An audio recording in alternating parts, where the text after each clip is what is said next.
कोल्हापूरच्या राजकीय रणांगणात पुन्हा एकदा मोठा भूकंप झाला आहे. सत्तेची समीकरणं, जुने हिशोब आणि भविष्यातील राजकीय संधी या सगळ्यांचा विचार करून कोल्हापूरच्या राजकारणातील एक महत्त्वाचा चेहरा असलेल्या राष्ट्रवादी काँग्रेस शरद पवार गटाचे समरजित घाटगे यांनी पुन्हा एकदा घरवापसी करण्याचा निर्णय घेतला आहे. येत्या काही दिवसांत त्यांचा भाजप प्रवेश निश्चित झाला आहे. मागच्या 2024च्या विधानसभा निवडणुकीच्या तोंडावर भाजपने त्यांना कोल्हापूरच्या कागलमधून ऐनवेळी उमेदवारी नाकारली होती. कारण त्यावेळी ही कागलची जागा महायुतीमध्ये राष्ट्रवादी अजित पवार गटाला सुटली होती. कारण त्यावेळी राष्ट्रवादीचे मंत्री हसन मुश्रीफ हे मतदारसंघाचे आमदार होते. त्यामुळं साहजिकच ही जागा अजित पवार गटाला सुटली.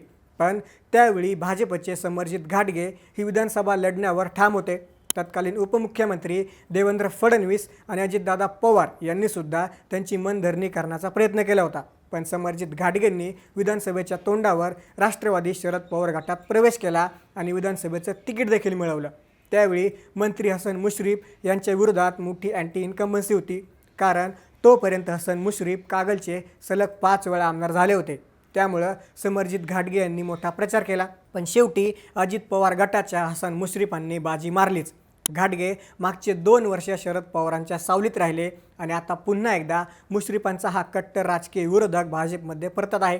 ही बातमी केवळ कागलपुरती मर्यादित नसून संपूर्ण पश्चिम महाराष्ट्राच्या राजकारणावर याचे मोठे पडसाद उमटणार आहेत. येत्या 8 तारखेला भाजप प्रदेशाध्यक्ष रवींद्र चव्हाण आणि राज्याचे मंत्री चंद्रकांत पाटील यांच्या उपस्थितीत समरजित घाटगे अधिकृतरित्या भारतीय जनता पक्षात प्रवेश करणार आहेत. या प्रवेशामुळं कोल्हापूरच्या राजकारणात एक नवीन अध्याय सुरू झाला आहे. नक्की काय घडते कोल्हापूरच्या राजकारणात? समरजित घाटगे 2029ला पुन्हा एकदा हसन मुश्रीफांच्या विरोधात उभा राहणार का? कागलमध्ये पुन्हा एकदा हायवोल्टेज सामना रंगणार का? आणि घाटगेंचा नेमका राजकीय इतिहास काय आहे? हे सगळं आपण या व्हिडिओच्या माध्यमातून जाणून घेणार आहोत. नमस्कार, मी महेश आणि तुम्ही पाहताय थोडक्यात. मुळात समरजित घाटगे यांचा हा निर्णय अचानक घेतलेला नाही, तर त्यामागे गेल्या काही महिन्यांपासून सुरू असलेली राजकीय अस्वस्थता आणि बदललेली स्थानिक समीकरणं कारणीभूत आहेत. 2024च्या विधानसभा निवडणुकीच्या तोंडावर जेव्हा महायुतीमध्ये कागलची जागा भाजपला मिळण्याची शक्यता धूसर झाली होती, तेव्हा समरजित घाटगे यांना जाणीव झाली होती की जर आपण भाजपमध्येच राहिलो तर मुश्रीफांच्या विरोधात लढण्याची संधी आपल्याला मिळणार नाही. याच एका मुद्द्यावरून त्यांनी राष्ट्रवादी काँग्रेस शरदचंद्र पवार पक्षात प्रवेश केला होता. शरद पवारांनीही त्यांना मोठी ताकद दिली होती. कागलमध्ये त्यांच्यासाठी जाहीर सभा घेतली आणि तुतारी चिन्हावर त्यांना निवडणुकीच्या मैदानामध्ये उतरवलं. मात्र निवडणुकीचा निकाल लागला आणि हसन मुश्रीफ यांनी पुन्हा एकदा आपला बालेकिल्ला राखला.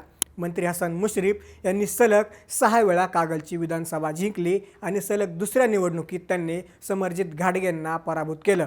जरी या निवडणुकीत समरजित घाटगे यांनी मुश्रीफांना घाम फोडला होता आणि त्यांचं मताधिक्य प्रचंड प्रमाणात घटवलं होतं, तरी विजय त्यांच्या पदरात पडला नाही. याच पराभवानंतर समरजित घाटगे यांच्या मनात राष्ट्रवादीत राहण्याबाबत किंतु परंतु निर्माण झालं होतं. त्यातच कोल्हापूर महापालिका आणि इतर स्थानिक स्वराज्य संस्थांच्या निवडणुकांमध्ये राष्ट्रवादी काँग्रेस शरद पवार गटाची मोठी पिछेहाट झाल्याचं पाहायला मिळालं. एकेकाळी ज्या पश्चिम महाराष्ट्रात शरद पवारांचा दबदबा असायचा, तिथंच आता पक्षाला मोठं नुकसान सहन करावं लागत होतं. राष्ट्रवादीच्या विलिनीकरणाची केवळ चर्चा सुरू आहे, पण ठोस निर्णय होत नसल्यानं कार्यकर्त्यांमध्येही संभ्रम होता. अशा परिस्थितीत भविष्यातील राजकीय संधी आणि 2029च्या विधानसभा निवडणुकीची तयारी लक्षात घेता समरजित घाटगे यांनी पुन्हा एकदा कमळ हातात घेण्याचा मोठा निर्णय घेतला आहे. समरजित घाटगे हे राजघराण्याचे वंशज आहेत. त्यांच्याकडे राजघराण्याचा मोठा वारसा आहे आणि शाहू ग्रुपच्या माध्यमातून शेतकऱ्यांचं मोठं जाळं त्यांच्या पाठीशी आहे. त्यांचे वडील विक्रमसिंह घाटगे यांनी सहकार क्षेत्रात जे काम करून ठेवलंय त्याचा फायदा वेळोवेळी समरजित घाटगे यांना नेहमीच मिळत आला आहे. मात्र समोर आव्हान होतं ते हसन मुश्रीफ यांचं. मुश्रीफ हे केवळ आमदार नाहीत, तर ते राज्याचे कॅबिनेट मंत्री आहेत आणि कोल्हापूरच्या सहकार क्षेत्रातील एक सम्राट मानले जातात. गोकुळ दूध संघ असो किंवा जिल्हा बँक असो, या सर्व संस्थांवर मुश्रीफांची पकड आहे. त्यांचे चिरंजीव नवीद मुश्रीफसुद्धा आता राजकारणात सक्रिय असून गोकुळचे संचालक आहेत. अशा बलाढ्य सत्तेला टक्कर देण्यासाठी समरजित घाटगे यांना एका मोठ्या राष्ट्रीय पक्षाच्या पाठबळाची गरज होती, जी त्यांना पुन्हा एकदा भाजपमध्ये जाताना मिळत आहे. विशेष म्हणजे भाजप प्रवेशाच्या अधिकृत घोषणेपूर्वीच समरजित घाटगे यांनी भाजपच्या अंतर्गत बैठकांना हजेरी लावण्यास सुरुवात केली होती. भाजपच्या वरिष्ठ नेत्यांशी त्यांच्या भेटीगाठी सातत्यानं सुरू होत्या। मधल्या काळात कागल नगर परिषद निवडणुकीत मुश्रीफ आणि घाटगे एकत्र आल्याच्या चर्चांनी संपूर्ण राजकारणात खळबळ उडून दिली होती। तेव्हापासूनच घाटगे यांचा कल पुन्हा एकदा भाजपकडे झुकल्याचे संकेत मिळत होते।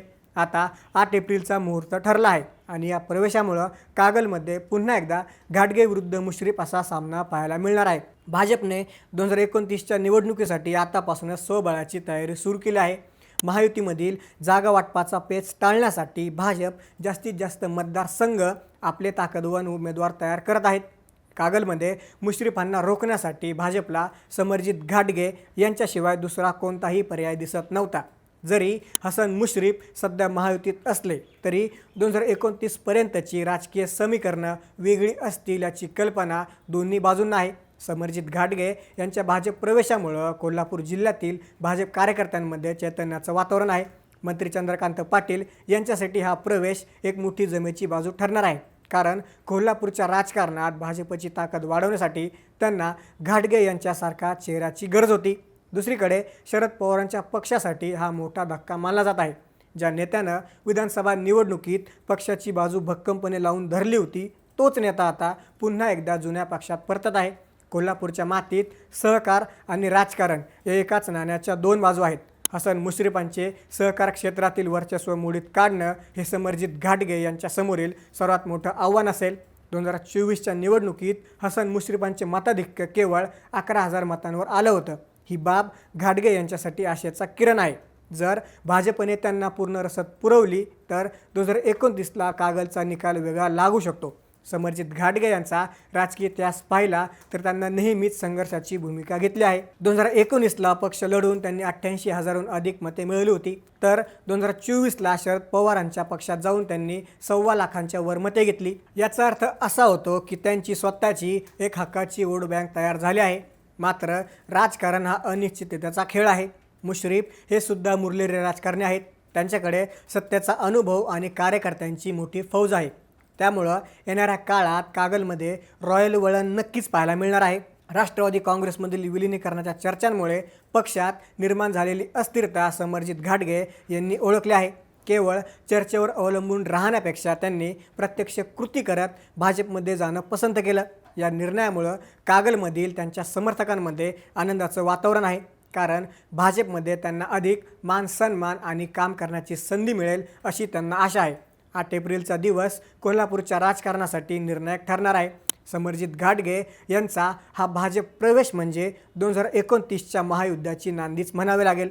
आता कोल्हापूरच्या जनतेचं लक्ष याकडे लागलं आहे की ज्या हसन मुश्रीफांनी आजवर अनेक निवडणुका जिंकल्या त्यांना समरजित घाटगे भाजपच्या चिन्हावर मात देऊ शकतील का?